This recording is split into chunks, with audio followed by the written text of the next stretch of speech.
Yeah, I think how far I've come, because I come from a very little town where, not many people like me do what To I've really done. take Take the time to understand yourself, because then you'll follow your path. And I think being at peace with that is like the best gift you can give yourself. And I was terrified. I thought they'd fire me. And but I was very honest with why I got it wrong, what's happened, the market Welcome, dynamics. everybody, to A Beginner's Guide to Being a Grown Up. I am incredibly excited to have Viv Paxinos with us today. She is the CEO of Albright, which is a global collective of over 500,000 ambitious women, and is committed to creating a more equitable world for all. Formerly Global GM of UNiDAYS, one of the world's leading student affinity networks. She has successfully worked across businesses and lifestyle brands and has been in senior roles at BBC Worldwide, at Comcast, at Discovery Inc, and has a massive legacy of delivering global growth for brands, and is a massive advocate for women. And so I'm super excited to have her here today. Viv, welcome. Thank you for joining us. Thank you so much for having me. I'm so excited about our conversation Me too. Me and too. your podcast. Thank you. And I'm really interested about your journey. So obviously you've worked and lived in different places in the world, and I just tell me a little bit about your journey into adulthood and kind of how it's brought you to being the CEO at Albright. Sure. So I grew up, I was born and raised in Montreal, Canada. So first generation Greek. So I grew up, that's where I grew up, into a Greek community surrounded by mostly just Greek people. And I, what influenced my journey, or who influenced my journey a lot, is my dad. So my dad was 13. He left his village in Greece, to go move in Lefkada, the island where he's from, and he went to move to Athens because he just wanted to do something different, and he wanted more. And that's just 13 years old, right? Wow. And so his family were all farmers, and he didn't see that being his future. And when a shopkeeper or a family member in Athens was looking for an assistant and somebody to help around the shop, my dad put his hand up and said, I'll move to Athens and I'll go to school and I'll work. And so he did that, and then was going to school at the same time, and put himself through education, and then moved to Canada. So I think I have a lot of my father in me, although he might not like it because I moved away from Canada, but I followed the same pattern. So when I turned actually 18, to like almost a few like weeks after I turned 18, I moved out of the house. I was living in beautiful suburbs surrounded by like the most amazing Greek community, but there was something inside me, and I never know how to articulate. I wanted to do more and see more, and wanted a different life, and the life that everyone around me, I was saying, was they grew up in this community, married within this community, lived within that community, and didn't do anything else. And that's okay. But I think I had a different calling. And I said I wanted to live on my own. I wanted to live in the center of town. I wanted to be around different people. I wanted to learn, and I wanted to go to school, in the downtown area. So I took my bags and moved out. My dad didn't talk to me for about 2 months. So he was really upset, which was heartbreaking. Still helpful, but it wasn't the same relationship. He was just, Mm. he was a little bit, disappointed that I left home so early because, of course, that generation, everything they do is to give their kids a Mm. better life. So when at 18, I take my bag and I move out, I think he was quite disappointed, Yeah. at that time. So I moved out, and lived with friends, and studied and worked at the same time. So I wanted to put myself through education. So I was working a couple of jobs while I studied as well. And I think what I learned from my parents was that work ethic, and you get as much out of life as what you put in. So that is really, when I reflect, and I didn't really think about that until I became an adult, or had more success in my career, that they really taught me the importance of grit, Mm. and they were really hardworking, and still hardworking. So I paid for my uni, all that, studied. And then when I finished university, I packed a hockey bag and moved to Europe without not knowing anybody, actually. I had a friend that had a friend in London, and I thought I'm just going to go move. I'm going to go travel around Europe. I actually ended up 3 months in Mykonos for the summer, but that was part of the plan.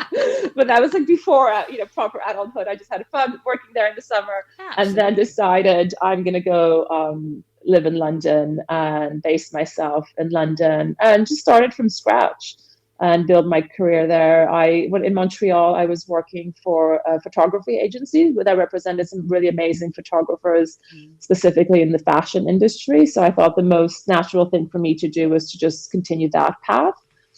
And I did. And I worked for some brilliant photographers like Michael Roberts, Helmut Newton, Wow. some brilliant Alice Springs, so Helmut's wife. So I did that for a few years.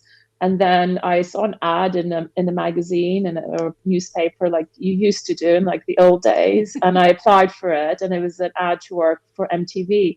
And I was in my 20s. I thought that's pretty cool. It'd be great to work for MTV. I can go to a lot of nice gigs and meet some great people.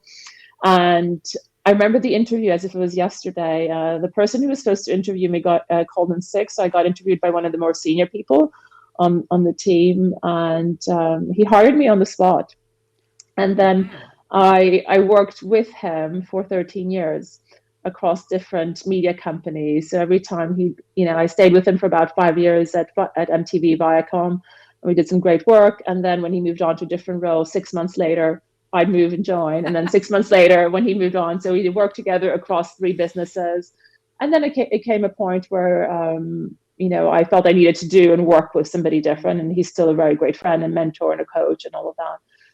So that's when I joined Discovery, because I joined to help them with their sports proposition. They had just acquired the Eurosport, the rights for the Olympic European broadcast, and I love sports. It's something my dad instilled in me from a young age.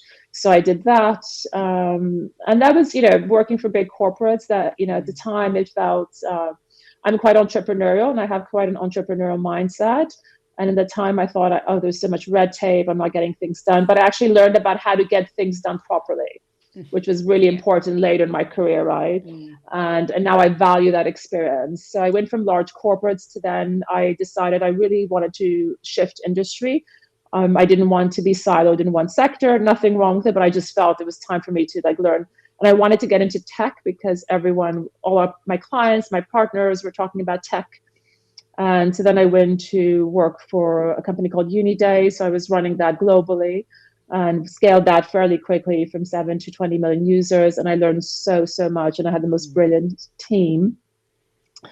But it exhausted me through COVID because it just exploded, right? Because everyone was home and it's an e-commerce marketplace. So it was quite busy. And I had my second child when I was at UNiDAYS, and I went back to work after just very short period. And because we were home, I just thought, well, I can work during COVID and have a baby. I might as well make the most out of my time at home. And then I met one of the founders at Albright in my communal garden throughout COVID, and we kept speaking about business, the importance of women supporting each other. And she asked me to join Albright to help them really build their digital and academy proposition. So I joined in that capacity, but a few weeks, probably less than 2 months in, I was asked to step in as CEO. And I'm going to pause there because there's just so much to say after that. But that's really what led to the journey. So, it was I always felt like I knew that one of my gifts was to lead a team, I can inspire trust. And I always knew from that point of view that I wanted to go into a leadership position. I felt Albright was right because I had become this anchor within my friends and my peer group to support them when they were negotiating their roles, when they were negotiating new contracts, help them get their bonuses, help them guide them. And I had also seen, behavior in the workplace that doesn't necessarily, support women all the time. And I thought this was such a great opportunity to merge my passion for driving business transformation, profitable businesses, because I'm very commercially driven, but also my passion for purpose and making a difference, which is something that is really, really important to me. So it felt like the perfect combination. That's amazing. And Albright has such an amazing reputation for supporting women, both in business and personally and careers and stuff. So it's obviously a really obvious fit, given that, as you say, you were doing it outside of work Yeah, for your friends yeah, already. yeah, So going back to your 18-year-old self who picked herself up from a suburb and threw herself into a wider world outside of that community you'd grown up in, what would she recognize in you today? You talked about your yeah, entrepreneurial spirit and yeah. drive and grit.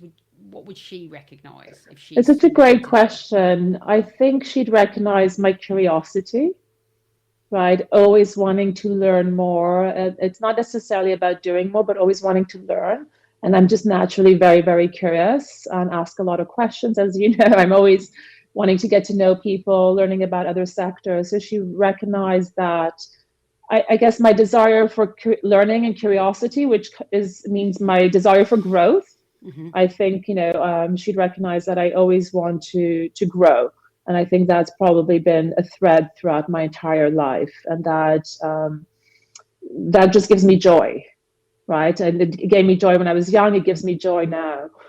Before we jumped on the call, I was sharing how I interviewed somebody from a completely different sector yesterday, Mm. and actually that conversation just brings me so much growth, and I think that's what for me leads to joy, right? So I think she would Yeah. recognize that. She would recognize an energy, which I think anyone that's ever worked with me in the last like 15, 20 years would say, gosh, where do you get your energy from? Mm. And I think that curiosity and the learning comes with energy, because Mm. I get energy from being around others, from learning from others, from the most junior person to the most senior person. So I think those are the two things. I think, and that constant growth mindset are the three things that Yeah. I think she'd recognize. Yeah. And what would she be amazed by? Like if she met you today, what Yeah. would she be like? Oh my god. Yeah, I think how far I've come, because I come from a very little town where, not many people like me do what I've done. Not many people pick up their bag, and it's your life is almost predetermined in a way that, Yeah. okay, you will get married, you'll get your house, the white picket fence, you'll have the Mm. kids right away. I wait to have kids later. It's so I think it's amazed at how I created my own path, right? And I Yeah. didn't conform. Again, it's not that there's anything wrong, but I guess that I kind of answered that calling, something that was that fire in my belly that said, "Oh, you're meant to do something different." Yeah. Because it's easy to do what everyone else does, right? I probably could have had a bigger house, had a more calm life, had a very had kids Yeah. earlier, and all of that, but it just wasn't right for me. And Yeah. to follow that path, I think takes a lot of courage. Yeah, and it sounds like you'd started that. Your 18-year-old self have already kind of started on that path. But I think, genuinely, I think all of us would be amazed that our 18-year-old selves would be amazed at where we've managed to get to and the twists and turns of our lives as we get there, right? Yeah, Um, absolutely. because you didn't plan Excuse me. most of it. Yeah. So, so talking about that kind of that journey you came through, what what are the biggest struggles that you've dealt with, and that grit piece probably comes in here over the years that kind of made you who you are today? Yeah, I probably there's a few things I always struggle, and I know if it's a big struggle, but I've always struggled being away from family because I'm so grounded Yeah, and rooted in family tradition. And that is a guilt. People, a lot of mothers talk about mother's guilt, which I don't have, strangely, and annoys most mothers because I'm like, well, but what I do have is a guilt from being around my family, hmm, especially my parents, right? So I think that's yeah, something that I constantly battle with internally. So I think that's probably makes me also drives me to make sure that the life I'm doing is worthwhile, is yeah, positive. I'm making a difference, and I think that's probably the biggest guilt that I have is being away from my parents. because that's how you grow up. That's the culture, that Mediterranean culture that is seen in so many other cultures around the world, and that grounding and anchor is really important for me.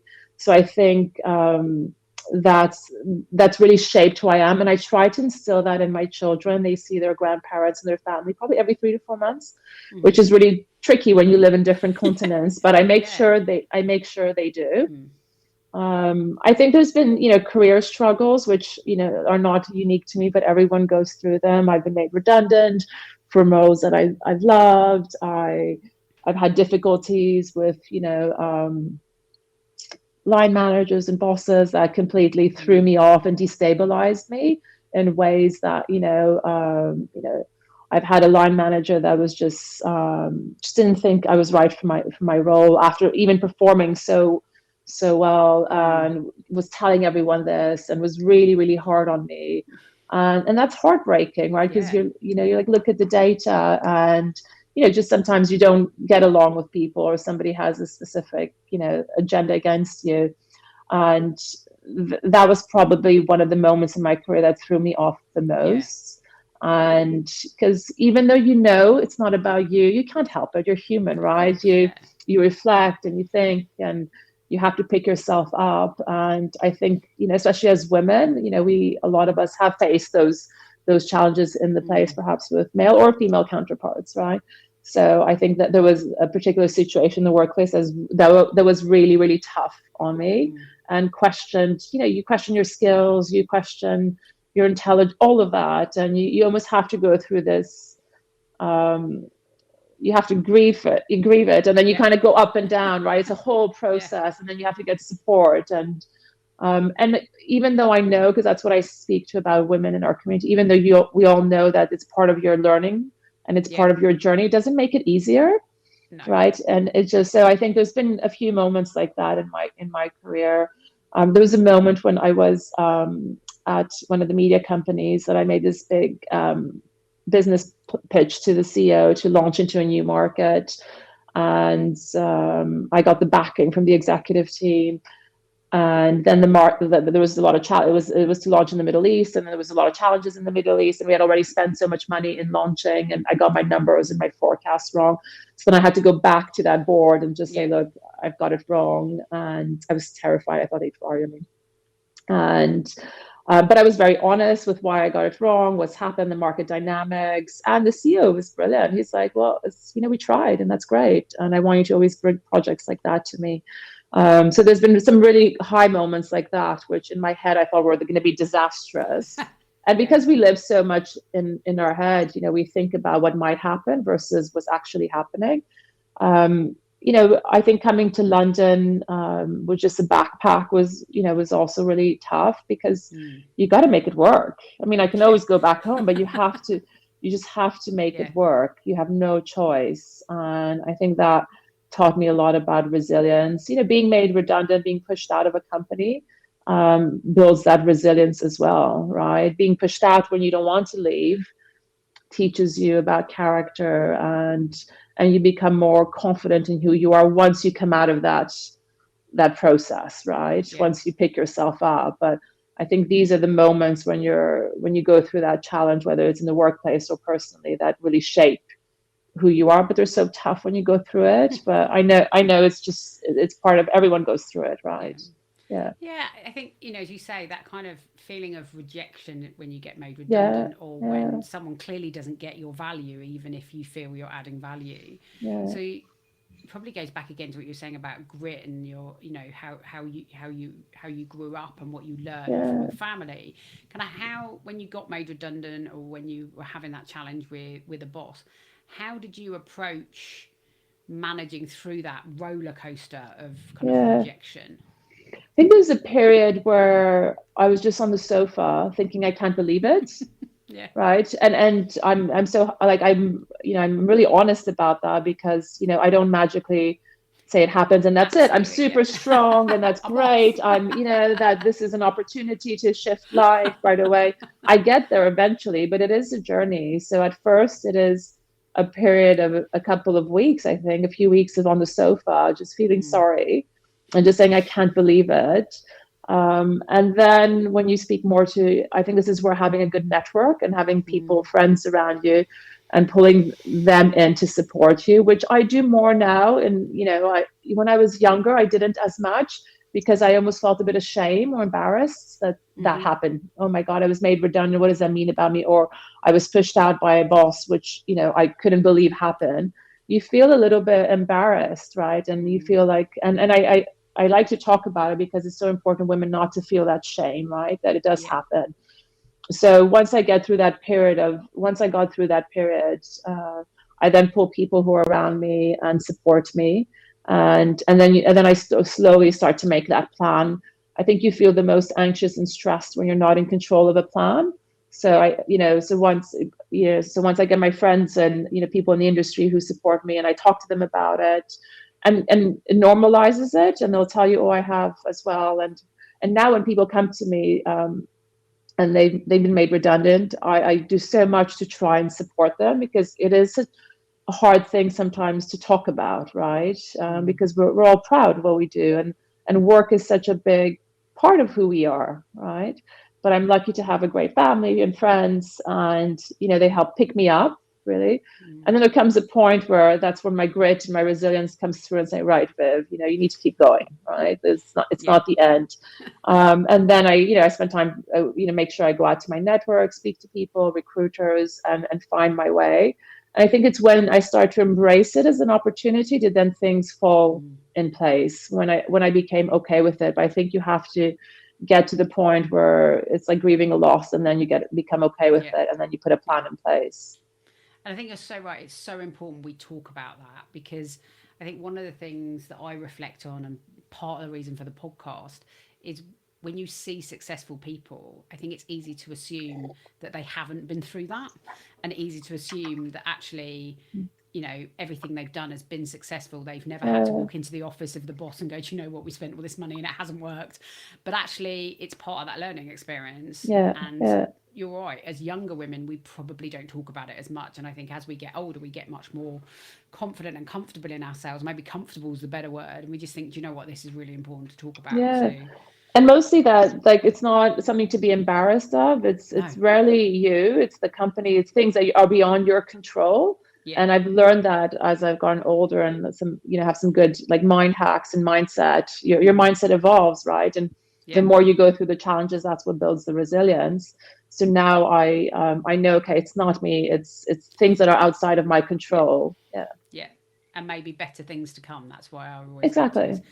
did it happen for a reason? If I got something better, and you wouldn't be where you are now if those things hadn't happened. I think Yeah, that's a really good learn, isn't it? yeah. So, talking about decisions, so that we've talked about kind of decisions that have been made for you that have impacted your life and your journey. What's the best decision you've ever made? Was to move to London, because it's just opened up my world in like ways I could never imagined. And from the people I meet, the experiences I've had, I didn't know what I was doing. I mean, I was like 21, right? I was young. And I think 20 years ago is different to being 21 now, right? It is different. Yeah, absolutely.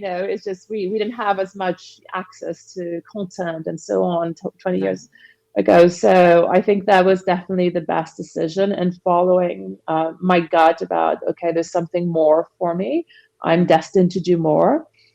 And I think that took, a lot of courage, but also has opened up a world of opportunities. I often think, what if I had stayed? I would have had a great life, but just a different one, right? Yeah. And as I mentioned earlier, probably an easier life, because I have family around me and such a support. And real estate is so much cheaper in Canada, and the whole life is cheaper in Canada, and wouldn't take me, all of that would have been easier. But, I don't think, women are made to just live in comfort, and not me anyway. Yeah. I feel like I was made to do more. And I think that was one of the best decisions I took. Amazing. Yeah. And I love that piece about following your gut. I think sometimes we just know, sometimes you just know, and you Yeah. have to explore it to see where it takes Yeah. you. And obviously, it's taking you to amazing I mean, places. it's such an interesting concept because I think, we often say you need to just listen to the data, but your gut is data, right? It brings together all the experiences you've had. Even if I was Mm. young, it brings something. It brings Yeah. experience, learnings I had from my parents. I talked about my dad, but my mom left when she was young. She was Mm. only 18 when she left Greece to move to Montreal, where she met my father. Mm. And, she had a really tough upbringing from being a Spartan woman and being the eldest in the family. She didn't have the opportunity to go to school, to do any of that. She had to look after her Wow. siblings, right? Yeah. And she still got to Montreal and is an entrepreneur and created Mm. her own business. So I think the gut is pulling together the lessons and the data Yeah. I have from people around me and saying, well, actually, this is your path as well, right? Yeah. It's that subconscious stuff we get over our lives that kind of helps form who Yeah. we are, really, isn't And you it? don't actually think about it until people ask you the Yeah, question, right? And absolutely. you Yeah. reflect. Yeah. Yeah, yeah. Yeah. And it's just part of your story. So I think that kind of gut, that kind of pieces of kind of having a feeling is a really important one alongside the data. We also get given lots of advice over our careers as well. Mm. Some we want, some we don't. Some's great advice, some's terrible advice. What is, and some we, it's great advice, we don't listen to it. What's the best piece of advice you've ever been given that you didn't listen to? Yeah. It's interesting about getting advice in your career because I will crowdsource advice Mm. and then I always make my own decision afterwards, right? Because I think there's um, and sometimes that's horror. But that doesn't answer your question. I'm trying to get away from your question because I don't know how to answer it. I'm buying myself time. So, what's the best advice I received that I did not follow? Um,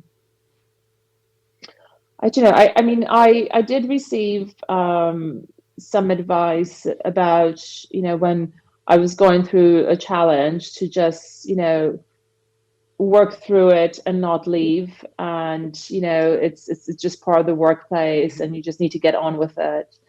And I did not follow that. I don't know if it's the best advice. I mean, it's Mm. great advice in the sense that we all go Yeah. through challenges and Yeah. adversity in the workplace. So you just Yeah. have to work through it, right? And I will give that advice now. I always say, don't run away from something, but run to an opportunity, right? And I'm big on just working through the challenge. So that was probably really good advice. I did not follow it. I thought, this is really too difficult. I'm Hmm. going to go and do something else. And in hindsight, if I had the support, if I had like a support network that I had now, so this was in my younger days, I didn't have Yeah. that female network, right? Hmm. I didn't have that mentorship or the sisterhood we do now and rely on Yeah. women to support me.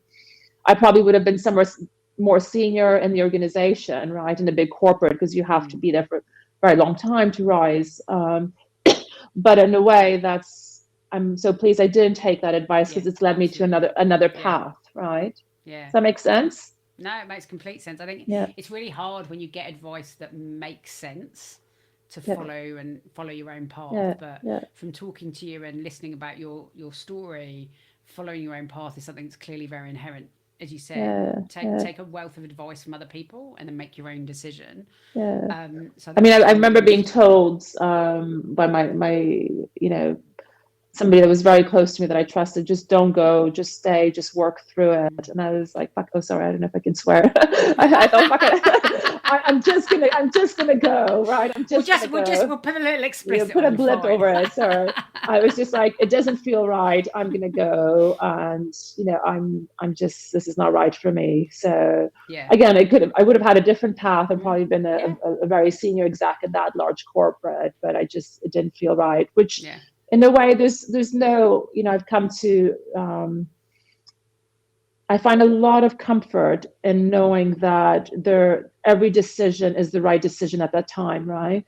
And I don't really have any regrets. I try not to overthink decisions I've made because it's led to something else in my life. Yeah. No, I'm with you on that. I think everything we've experienced in life is taking us to this point. So anything that we would have changed wouldn't make us who we Yeah. are today. And doesn't mean I don't fail at stuff. I fail at projects, I fail at Mm. initiatives, but that's okay. Those are Yeah. the big decisions in terms of career and where I go, I always feel there's a reason why we make it. Yeah. Yeah. It's part of being a grown up, right? It Failure. is part of being so much easier if you're a child. Oh my God, yes. Absolutely. So much work being a grown up. Oh yeah, like it always gets me that as a child, when you're learning to walk, you fail so many times before you get to Yeah. stand, and every time you try, your parents are there and egging you on to try again. And as Yeah. adults, I think it somehow flips on its head, which Yeah. always blows my mind. I love seeing life through my children, and I've got a 4 and a 12-year-old, and the 4-year-old, when he plays sports and he's not quite getting it, he always, like, he was playing trying to play basketball and put the ball through the hoop, and every time he'd miss, he'd be like, almost, and then he'd try again. So it was just such a Oh, lovely, yeah, like, he's like, I almost got it, but I didn't, so I'm going to try again. I think, oh, that's so lovely. And just watching they don't see failure in the same way no, we do. I absolutely love no. seeing it through their eyes.